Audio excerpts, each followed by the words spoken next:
And as these researchers continue to monitor ducks on the Choptank, they'll be keeping a close eye on these little guys over the course of the next year. In Cambridge, Brian Roche, WMDT, because local matters. Well, John, Wicomico County Sheriff Mike Lewis says that this is the largest seizure of cocaine in the history of Wicomico County, and this comes after a nearly year-and-a-half-long investigation. This weekend is going to be the start of one of the busiest travel periods of the year, as millions will take to roads much like Route 50 here in Cambridge. Choptank Habitat for Humanity and their volunteers are hard at work turning land on this quiet Cambridge street into a brand new neighborhood, one that's going to create up to a dozen new homeowners. The last few weeks have been difficult for Lakeisha Graves and her daughters, who say they were attacked by a group of students who had boarded a school bus that wasn't their own and attacked them. You might as well go ahead and go home. Oh, might as well go ahead and go home. No. My car fat dress. Might as well go ahead and go home. Get in the car. No. Go ahead and go home. And then a 12-year-old rushes me. And then her friends follow up. And the boy punches my daughter in her face twice. And, you know, from there you see them dragging me across the field by my hair. According to Cambridge Police Chief Justin Todd, 4 of the subjects were referred to juvenile services. Eat her up! Eat the mama! Eat her the mama! Eat the mama! We've seen juveniles escalate from assaults to vehicle thefts to robberies and homicides.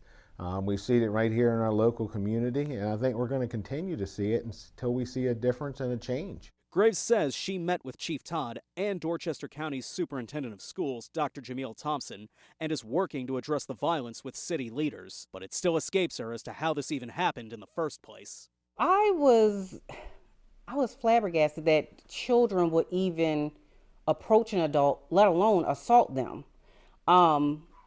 I was not expecting that in any way, shape, or form. Lakeisha says she hopes action is taken, whether it's with the city of Cambridge, Dorchester County, or the school system, to prevent what happened to her and her daughter. And she's hoping action is taken soon before it ultimately costs someone their life. In Cambridge, Brian Roche, WMDT, because local matters. Next to me is the result of one of the largest drug busts in the history of Wicomico County, as more than 93 pounds of cocaine has been seized following a year-and-a-half-long investigation. Wicomico County Sheriff Mike Lewis announced to a packed room representing law enforcement agencies the crackdown on a drug trafficking ring that started in late 2024 and how the cocaine was making its way into Ocean City, Maryland from Laurel, Delaware. The cocaine obviously has tentacles. It goes everywhere. That's why the investigation commenced in Worcester. So clearly the drugs that were being offloaded here in Wicomico County were headed into Worcester County, because this investigation was commenced by the Worcester County Sheriff's Office and the Ocean City Police Department, who reached out to us. Findings include over 42 kilograms of cocaine, over 4 kilograms of marijuana, 11 firearms, and an additional $23,000 to name a few. 11 arrests were made, with one suspect still on the loose, Laquan Townsend.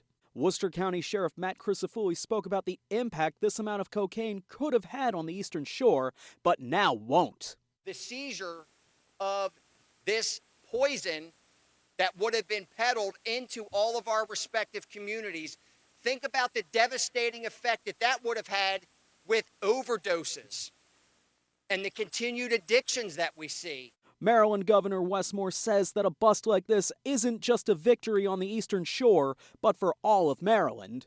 This happened because coordination was there, and coordination was imperative. It happened because the feds and the state, local, and community partners chose to work together. While the investigation has yielded a historical outcome, the job is far from done in bringing down the drug ring on the Eastern Shore. In Salisbury, Brian Roche, WMDT, because local matters. Members of the Waugh Chapel United Methodist Church in Cambridge are celebrating the congregation's 200th anniversary this year. And we got a chance to speak with them not just about plans for the bicentennial, but about the memories the church gave them as well. Victoria Stanley is on the Bicentennial Committee and gave us a quick history of the church dating back 2 centuries. We have had a continuous congregation since 1826 with different pastors over time and different programs over time, but the bottom mission is, it's not the building The members make the church. And to the current day, Waugh Chapel has served as an important fixture in the community, from holding a monthly food pantry to helping out local kids. That's one of the things we want to eliminate, the vulnerability. We want them to have a safe place. We want people to know that Waugh is a safe place, any day, any time. And for Victoria and Linda, some of the memories they've created at the church throughout their lives is something they want to pass along to the next generation. The camaraderie, the nurturing that the membership gave to us over the years to ensure that we would grow and prosper and have something to give back to the community, which a number of us are doing today. The picture of the shepherd holding the lamb was always the first thing I saw growing up. And the people were singing and praising God, but I remembered feeling this was home. This was my grandmother's church, so it was my church. And they're inviting the entire community to celebrate this milestone year with them. In Cambridge, Brian Roche, WMDT, because local matters.